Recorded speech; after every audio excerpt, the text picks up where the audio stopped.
So Sonic the Hedgehog 2 was a juggernaut in sales, over 6 million copies sold. To this day, it's the best-selling Sonic game in the franchise, and on the Genesis. This is not only because Sonic 2 was awesome, but it was eventually bundled with the Sega Genesis, which increased sales dramatically. Sonic 2 handles stubborn stains, embarrassing bald spots, no problem. It even slices and dices, makes thousands of julienne fries. But wait, you can play it too! How on earth could Sega and Sonic Team top something like that? With Sonic the Hedgehog 3, that's what. Well, not in terms of sales, but in terms of gameplay, definitely. Sonic 3 was released on February 2nd, 1994, and it begins with Sonic jumping into the Sega logo. Yeesh, his head is huge! Upon starting the game, we're introduced to one of Sonic 3's new features, a save system. Yep, you can now save your progress and continue off in the zone you last stepped in. This effectively makes continues worthless, and pretty much gives you a level select when you complete the game. Poor continues. You shall be missed. This is also the first Sonic game that incorporates story elements into the gameplay. Well, yeah, Sonic CD technically did it first, but I never considered Metal Sonic Encounter story elements. Sonic 3 takes place immediately after the events of Sonic 2. The Death Egg has been destroyed, but things take a turn for the worse when a floating island crashes into the ocean. Sonic and Tails board the tornado and investigate the falling island. While traveling toward the island, Sonic leaps off the back of the plane and becomes Supersonic. I'm guessing he just wants to get this done and over with. However, upon entering the shores of the island is when... So with that out of the way, as Sonic or Tails, it's up to you to conquer 6 more zones to stop Dr. Robotnik from rebuilding the Death Egg. Only 6 zones? Why are there fewer zones than Sonic 2? Anyway, in terms of gameplay, Sonic plays pretty much the same from his previous 3 games. The spin dash makes a return, but the super peel out from Sonic CD is gone. Instead, Sonic has a brand new technique called the Insta-Shield. By pressing the jump button in mid-air, Sonic will surround himself with a shield for about a split second. The exact purpose of this attack has never been clear to me, but hey, it does make mincemeat of bosses. Tails plays pretty much the same as he did in Sonic 2, only this time he can actually fly. It doesn't last forever though, but considering the amount of airtime Tails can get, it's pretty safe to say that he's the easy mode of the game. Oh, and he can also swim, but I rarely use this technique. Also new to the game are elemental shields, the fire shield, the bubble shield, and the electric shield. Besides giving you an extra hit, they also protect you from attacks that correspond to their elements.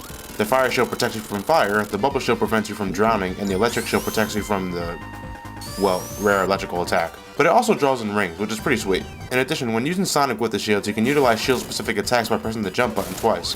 With the fire shield, Sonic can do the fire dash, with the bubble shield, you can do the bounce attack, and with the electric shield, you can double jump. All of these shields kick ass in their own right, so never pass one up. Unfortunately, there are only 6 zones in this game, but the levels themselves are actually surprisingly big, especially for games back in that time period. Also introduced are Act 1 mini-bosses. Sure, they can be pitifully easy, but it was nice of them to add some extra depth to the game like that. Also, once you've beaten the mini-boss, the next level starts right away where the boss died, creating one giant world for Sonic to run around in. It's pretty sweet how big this game can actually be. Also, each act has their own musical track, which is, incredible considering each game before that had, just one overlying theme the entire time. But I would expect nothing less from a game being developed by Michael Jackson himself.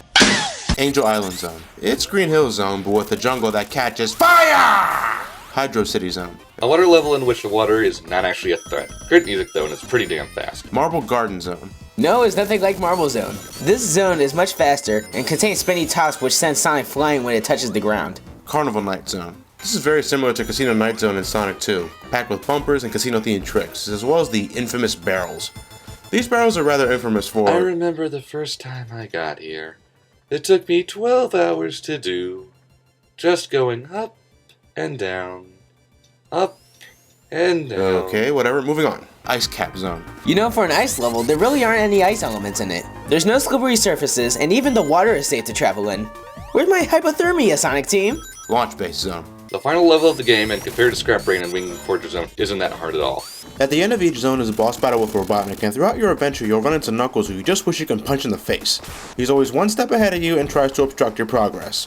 Now because you lost all the Chaos Elements at the beginning of the game, it's up to you to get them all back. That's where the returning special stages come in. This time, instead of collecting 50 rings and entering a goal post, you'll need to find giant rings scattered and hidden within each of the zones. This is certainly easier than having to painstakingly collect 50 rings with each checkpoint, but some of these rings can be pretty well hidden. Hell, I don't even think I found most of them yet, and I played this game for about 16 years. The special stages themselves are simple in design. You simply need to collect all of the blue spheres of the stage. If you touch a red sphere, the stage ends, and whenever you grab a blue sphere, it becomes a red one, so you need to be careful. That is of course assuming you don't know how to transform spheres into rings. You see, whenever you encircle a grid of blue spheres with red ones like in this image, every sphere in that section transforms into rings that you can safely collect. If you manage to collect every ring in the stage, you'll be awarded with a perfect, which gives you a crap loads of points. After collecting all of the blue spheres, the Chaos Emerald is yours. If you manage to obtain all of the emeralds, you are, again, given the ability to transform into Super Sonic, who's just as broken as he was in Sonic 2. But this time you can actually choose when to transform into him. Back in Sonic 2, as soon as you collected 50 rings and jumped, you transformed into Super Sonic automatically. But this time you had to press the jump button twice. Now you don't have to worry about automatically transforming into Super Sonic against your will. Just keep an eye on your ring count. Musically speaking, this game's soundtrack is awesome. It's one of my favorite Sonic soundtracks of all time. I mean, how can you not bob your head to some of these tunes?